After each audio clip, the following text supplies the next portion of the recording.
When we look at studies on the positives of cannabis, you need to separate THC and CBD.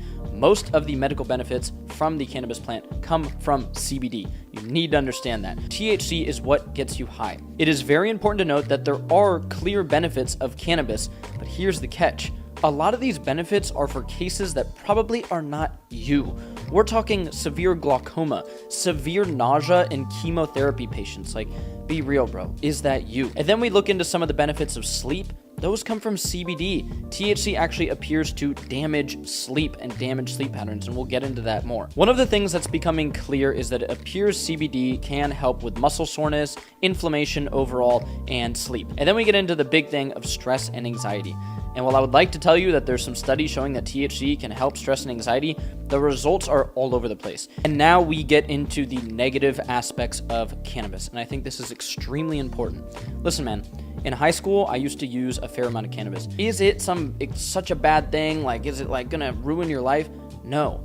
I do know plenty of successful people that use it daily.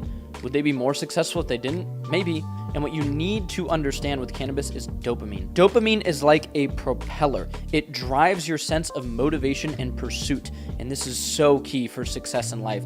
Dopamine is everything. Managing your dopamine levels is so crucial, and cannabis does interplay with dopamine. Here's how. Acute THC use. So right after I took that bong rip and went to the gym, my dopamine spikes. That's what happens in short-term THC use. Let's be real. This is what the science shows. Acute use, you get this dopamine rise, so you like it, but then it blunts your dopamine response over time. So your receptors are just crushed, bro. Your dopamine is trying to find somewhere to attach to, and it can't because you're always hitting this substance every day, day after day, vaping, smoking. You're crushing your dopamine levels, you're crushing your motivation and drive. Further than that, cannabis can increase prolactin levels. Prolactin and dopamine are inhibitory. Listen, prolactin goes up right after you bust a you-know-what, okay? And I'm trying to be nice for YouTube. But after you bust a you-know-what, your prolactin's up here, like really high, just temporarily.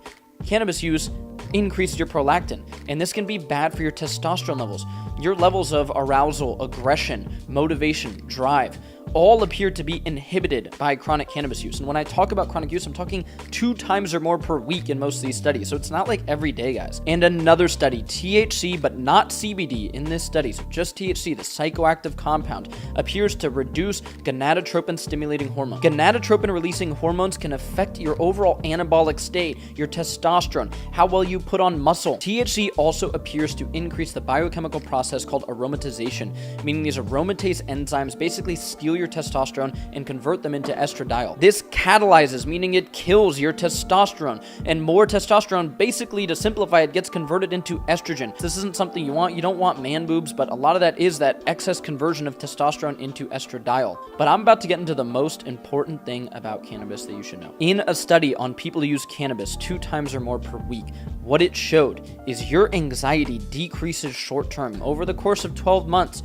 your anxiety, levels of depression, levels of stress actually increase. And there is biochemical data to support this, showing that when you mess with your dopamine levels, your anxiety and stress doesn't go down when you start using the ZA, it goes up. And listen, bro, your tolerance starts to go up when you use this substance. So now you need more of it. And now you're literally putting your own, like, oh, I'm gonna beat anxiety and stress. You're putting that in the hands of a plant that you have to go buy and spend your money on.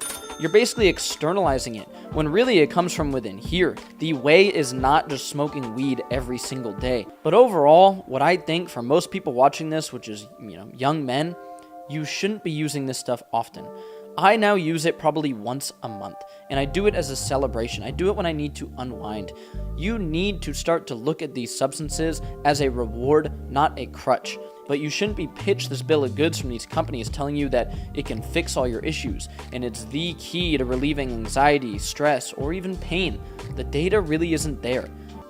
My life has improved with reducing my use of the ZA. I don't think it's evil. I don't judge people for it.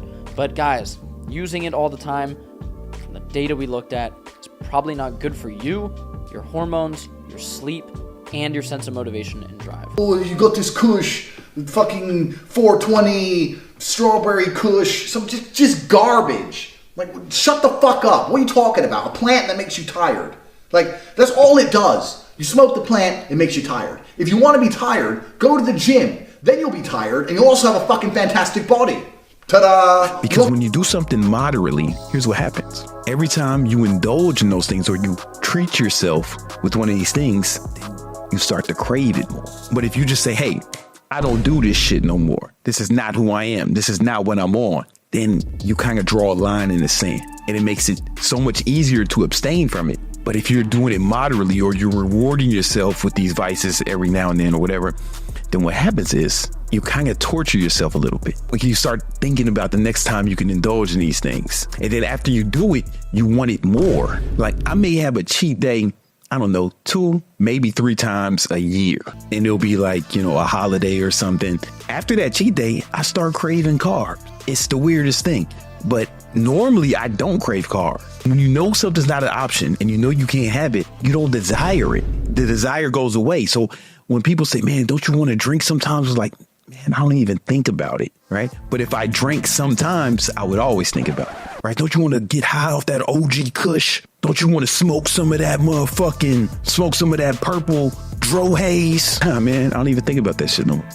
I used to. A lot of my friends with drug dealers, they just be naming shit different. They be having the same ounce of weed and they just giving it different names. Think about this. The first time you give up something that's when it's most difficult. You gonna start going through withdrawal. That's when the cravings are the strongest. When you first quit, when you do something moderately, you force yourself to keep going through that cycle. You go through this charade over and over again. You have to keep doing the most difficult part over and over again when you do something moderately. So if I said, I'll just drink sometimes, what's really happening is I'm just quitting sometimes. I have to start quitting again sometimes. And that's the hardest part.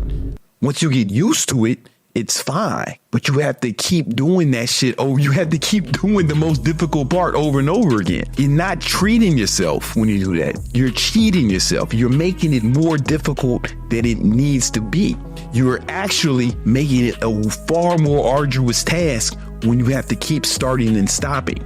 And I think you should think about it like that. Don't think about moderation as, I'm just doing it sometimes. No. You're just quitting over and over again. And you have to go through that withdrawal phase over and over again. However, if you just say, hey, I don't do this anymore, then you only have to go through that shit once. You never have to do it again. Like I never have to quit smoking weed again. I never have to quit drinking again. You get what I'm saying? But you motherfuckers doing it moderately, you're doing it all the time, right? And I noticed this, with the cheat day, this shit. That's why the cheat day is so fucking rare for me. And I know a lot of you guys have some bad habits. Some of you guys got some fucking disgusting habits, gross shit you afraid to say out loud or admit to yourself, man. Be crying in the mirror after you do some of this shit, And you want to learn how to break your bad habits. And you want to replace those bad habits with good habits that will be advantageous and propel you towards the advancement of your goals. In this video, I'm going to break down a strategy you can implement immediately to help build better habits and to decrease the likelihood of you engaging in those bad habits so you can finally have some respect for yourself, man. Bad habits are fucking up your self-esteem because you know some shit you're not supposed to do, but you do it anyway. You hate yourself a little bit. You're ashamed of yourself and shit. That ain't helping you accomplish nothing. So in this video, I'm going to break down a foolproof plan for you to actually build better habits, make it easier for you to build better habits, and make it harder for you to engage in those bullshit habits that are fucking up your life and embarrassing you, your family, and your legacy. We live in a world of convenience, instant gratification. Technologies and modern living have made it easier for us to fall into bad habits and made it a lot more difficult for us to form good habits. This causes a tug of war between instant gratification, things we want right now, and our greatest aspirations, the things that are going to help us long term. Typically, things that feel good in the moment are usually things that are going to be bad for you long term, and things that don't feel good in the moment are usually good for you long term. For example, I never did heroin. I never shot up heroin. It seems like something that the junkies get a lot of gratification for while they're indulging in that activity. But typically, I hate to make broad generalizations, but typically heroin usage is bad for your long-term results and your long-term livelihood. Maybe your habits aren't as bad as shooting up heroin in the alley. It may be something as simple as mindless scrolling through social media, indulging in unhealthy snacks, making you fat and gross. It could be procrastinating, slacking on important tasks. Breaking these bad habits can pose a significant challenge for most people. But fear not, at the heart of this epic struggle lies a secret weapon, the formidable power of friction. I'm going to show you how to utilize friction and wield this power as an ally to help you shape good habits and help you stop those bad habits that you've been indulging in. By strategically introducing friction into your daily routine, you can break bad habits and accelerate the adoption of good ones. Let's say you're driving. I'm gonna draw a car. Let's say you're driving down the road, you're trying to get to a destination. You ever drive over some shit or like a speed bump or something? And what does that do? The speed bump is meant to slow you down, right? So you don't go all super fast. Then you go over the speed bump, and then you can go around your speed, right? They put these speed bumps in the road in order to slow you down. This is a form of friction, right? Making it more difficult to go down the path, right? You may be thinking, Brandon, what are you doing? What are you talking about? Fucking roads, cars, handguns. What's this got to do with me getting this money? Check me out.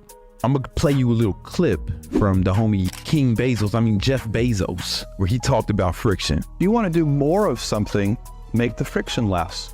If you want to do less of something, make the friction more. If there's a particular snack food that you like a lot and it's making you fat, put it on the top shelf where it's harder to get to, and you'll eat less of it. So you know, don't leave it on your kitchen counter. I know that looks like a white man from the future, but that's actually present day Jeff Bezos, the second or third richest man in the world. And these motherfuckers at Amazon, the company he owns, they utilize friction better than almost any company you've ever seen. Let me explain. If you ever go to Amazon and let's say you want to buy something, let's say I want to buy this MacBook. All I gotta do is click on it and I can just hit here, buy now. I could add it to a cart or I can just buy now. That wasn't always there. With this, the reason they put this here is because it reduces friction, right? So just like this car example, if this friction is not here, you'll move faster. Because they introduce friction, it slows you down. When they put this buy button here for a fucking reason. You could add a bunch of shit to your car or you could just hit buy right now, right? This is Amazon reducing friction to make it easier for you to buy. Jeffrey is a stoner. He says that weed isn't even a drug, it's good for you. If more people smoked, then the world would become a better place. But Jeffrey hasn't done anything with his life. He works the same shitty job at his local pub, he failed his studies, he doesn't go to the gym, and he eats like a child. He spends most of his time being bored whilst watching Netflix. Adonis doesn't need substances to relax. He avoids drugs like Asian men avoid taxes.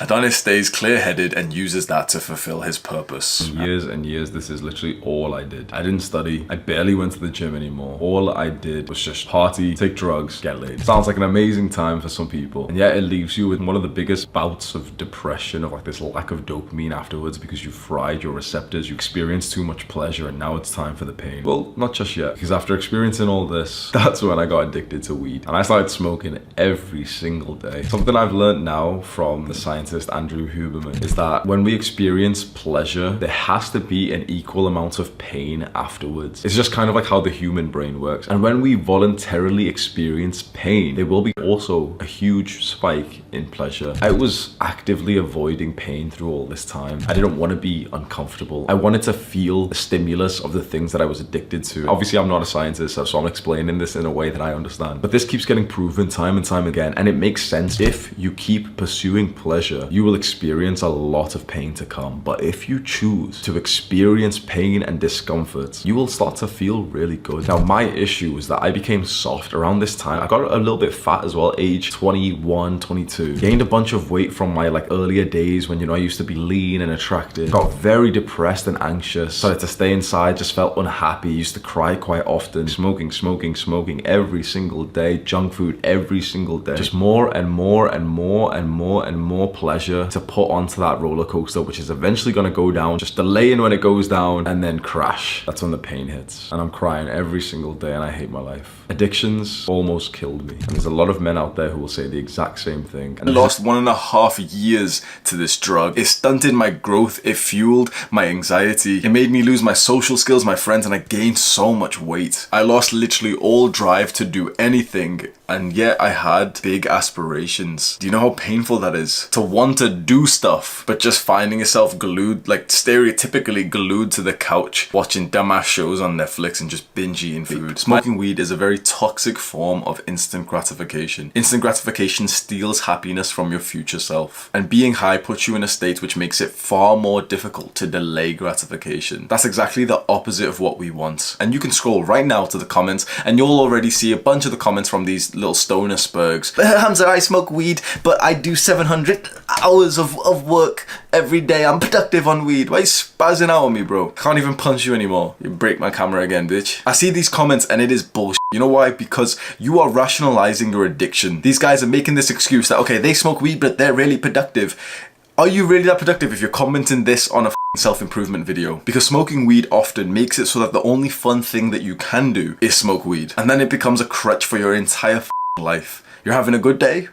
Smoke weed. You're having a bad day? Smoke weed. It's the morning, smoke weed. It's the nighttime, smoke weed. You're with friends, smoke weed. You're by yourself, smoke weed. And so soon enough, you are high literally all the time. And so if you're addicted to weed, I can only tell you what worked for me. And that was environmental. It was picking up all of my shit and moving back to my mummy and my daddy's house where I'm not allowed to smoke. I'm not going to smoke here, obviously. I had tried quitting so many times with all the advice you'll see online of like not buying the weed and throwing it out and all this bullshit, bro. And I just go back to it because that environment, being in that place, was the place where I wanted and almost felt like I needed to smoke weed. Here, I was set up in the perfect environment to put my head down and to skyrocket this business. What was it? Just before that, I'm eating a bunch of junk food. I'm smoking weed every day. I'm watching porn. I'm living like a degenerate. You know, usually smart people will tell you, yeah, there's no shortcut or anything, and I usually agree with that. But there was a shortcut for me. I found $1 million shortcut that pretty much no one else is talking about online. Can you think of what it was? Where I literally, within 2-3 nights, transformed my life forever. And that was 2 years ago, 2.5 years ago. And my life is still transformed because of this small thing that I did in May 2020. I started to improve my mental health. You see, all this time, I had tried to stop doing the bad habits. And you've tried this too. You try and stop that thing that you know that isn't good for you. And it doesn't really work, does it? Not only is the relapse rate so high, so if you want to quit video games, you end up going back to it. You really want to lose weight, you don't want to eat the junk food, I'm not going to eat the junk food. And then you eat the junk food eventually. The relapse rate is very high. And maybe worst of all, it just feels horrible to try and take a step back from something that you're addicted to. It feels like a full-time job, doesn't it? It's like when a young guy gets onto NoFap for the first time, he's almost paranoid of the next time that he's going to fap. It's constantly in your mind, okay, don't fap, please, today's not, no, I'm not going to fap, don't eat the food, don't eat the food. Should I just eat the food? No,